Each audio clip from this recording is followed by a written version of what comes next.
Now to a new study that may turn everything you thought you knew about food allergies upside down. It turns out as many as half of us who think we have allergies really don't. Our Dr. Richard Besser has more. Seafood and nuts. Milk allergy. Fish. Peaches. Nearly 10% of the U.S. population believe that they have a food allergy. But a new study says that as many as half may be wrong. The problem is testing.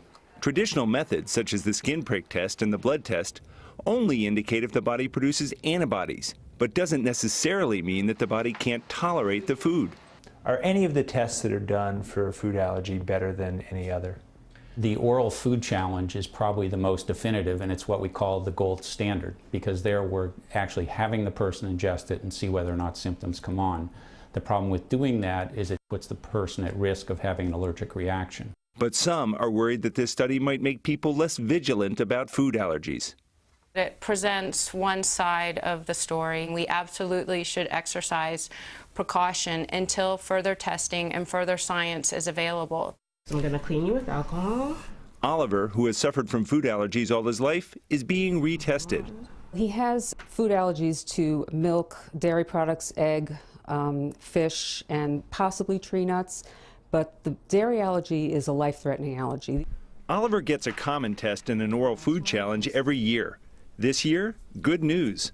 He's outgrown his peanut allergy, and his body can now handle eggs and baked goods. Now that I'm not allergic to baked egg, it's easier for me to eat stuff. And Rich Besser joins us now. So much to get into here, Rich. Let's begin with this critical distinction. You got a lot of culprits. That's right. For allergies here.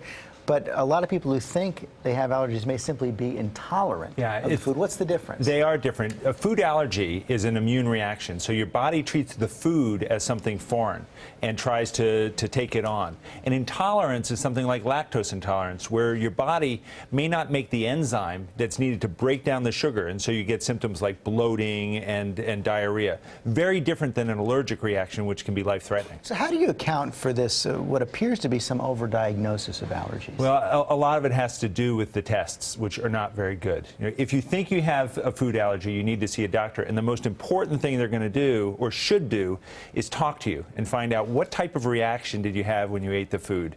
Was it something where you had hives, or you had some tickling in your throat, which are true allergic signs, or was it you felt a little nauseous, which may or may not relate to a food allergy?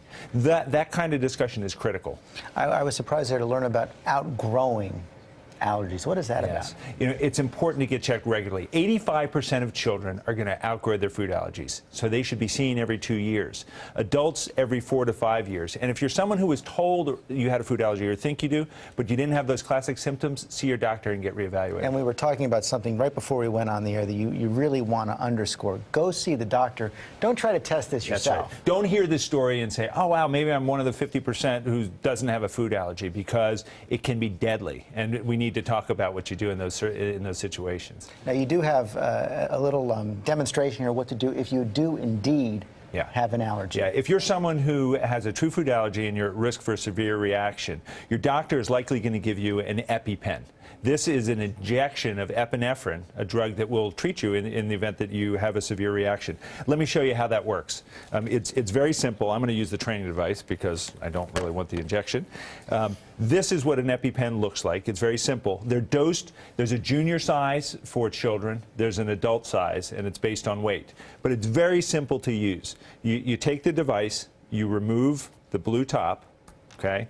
You don't ever want to touch the orange where the needle comes. And you hold it in your arm, you go to your thigh, you swing, ooh, you inject. And you hold it there. This is the training device. Yeah.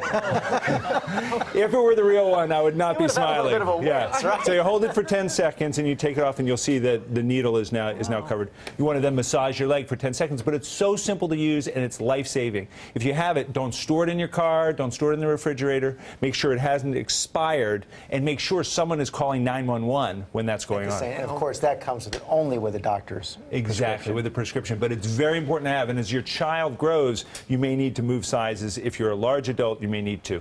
Okay, Rich Besser, thanks very much.